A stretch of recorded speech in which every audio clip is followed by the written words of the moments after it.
Olá, bom dia, seja bem-vindo ao nosso estúdio digital do SCC SBT, aqui no RD Summit em Florianópolis. Estamos começando as nossas transmissões no dia de hoje e com um convidado ilustre de peso, Roberto Cabrini. Bom dia, Roberto, tudo bem? Bom dia, é um prazer muito grande estar contigo, sempre descolado, sempre um cara muito bacana. Cabrini, lançamento do seu livro, daqui a pouco você vai fazer uma sessão de autógrafos aqui. De onde surgiu a ideia de lançar um livro, contando um pouquinho das suas reportagens, as grandes reportagens?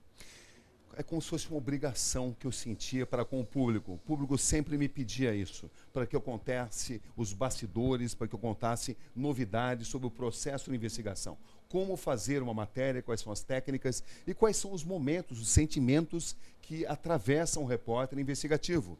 As pessoas acompanham o produto final, que é uma grande investigação, muitas vezes um produto final frio, sem sentimentos, e, na verdade, o repórter investigativo passa por uma profusão de sentimentos. Passa por medo, por ansiedade, por dúvida, passa por muitas dificuldades e passa por euforia, pela realização quando você consegue, de fato, colocar e veicular a reportagem no ar consistentemente. Então, eu também me policiei, Laércio, para que eu não me colocasse de uma forma mais importante do que a própria história. A história é a estrela do meu livro, assim e não eu próprio. Assim como as suas reportagens. Assim como as minhas reportagens.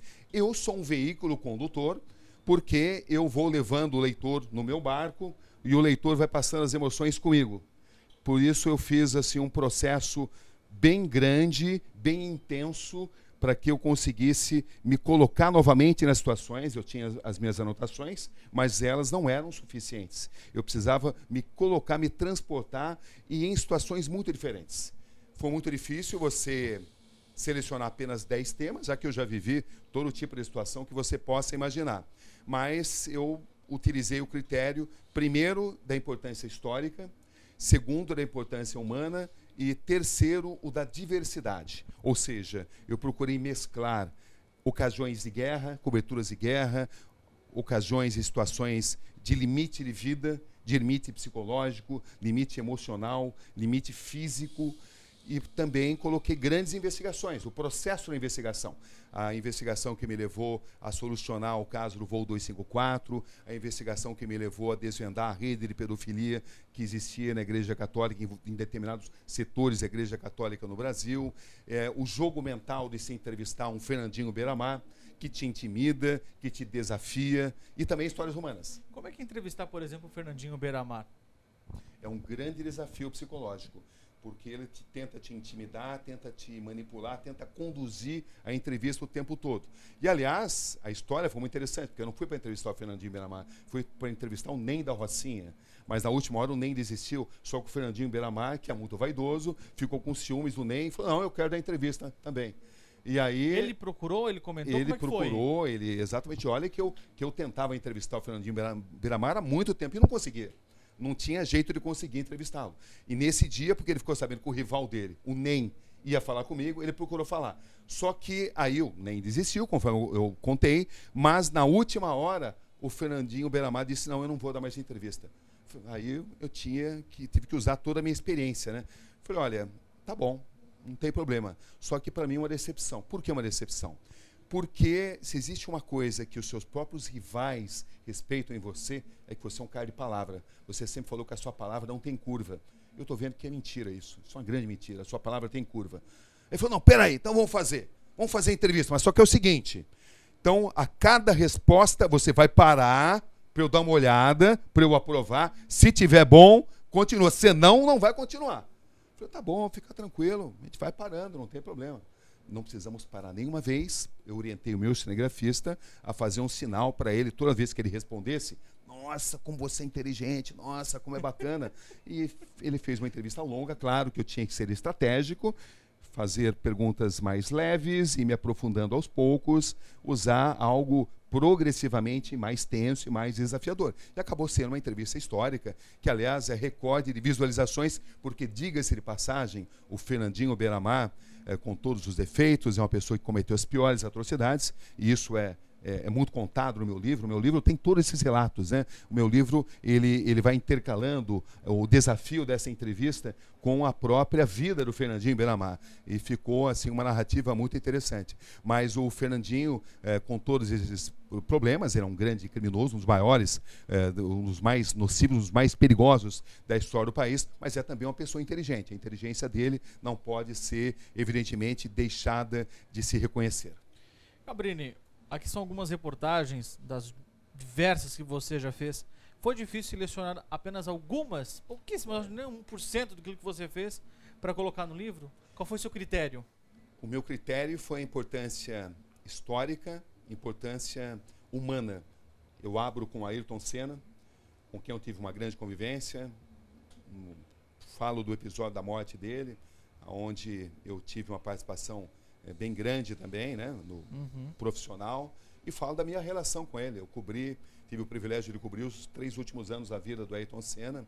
E aí eu vou evoluindo a localização de fugitivos da justiça, a história de como eu localizei Paulo César Farias, que era o grande fugitivo, conto também como eu localizei a Georgina de Freitas Fernandes, falo um pouco disso, do desafio de se localizar fugitivos da justiça, e depois eu vou assim me aprofundando nas grandes investigações, as investigações desafiadoras, uma série delas, entrevistas desafiadoras, não só essa do Fernandinho Beiramar, como a do Ben Johnson, que foi um furo de reportagem internacional, que pela primeira vez ele e o técnico dele, Charles Francis, contaram como eles se doparam na Olimpíada de Seul, como e por quê, as drogas que eles selecionaram, como isso foi alterando o corpo dele. Foi uma entrevista avassaladora na época.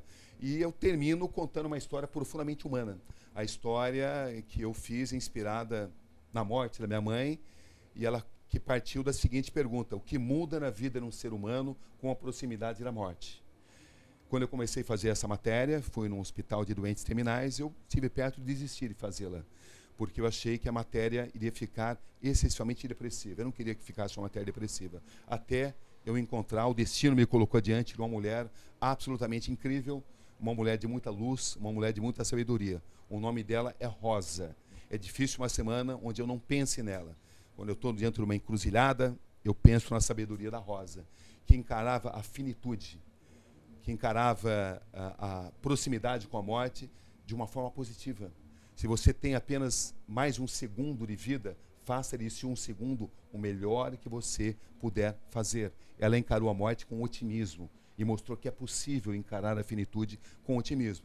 Então, o livro, conforme você pode perceber, ele está bem diversificado em temas onde eu tive que usar, no processo de fazer as grandes reportagens, muita estratégia, muita técnica, com outras histórias muito humanas, e o dia a dia, né? O nosso dia a dia, que nós não somos super-homens, nós temos dúvidas, nós temos incertezas, nós temos nossas convicções, e eu sempre digo que de cada 10 grandes matérias investigativas que você começa, 1 ou 2 você consegue realizar, e as outras, pelas mais diversas razões, você não consegue.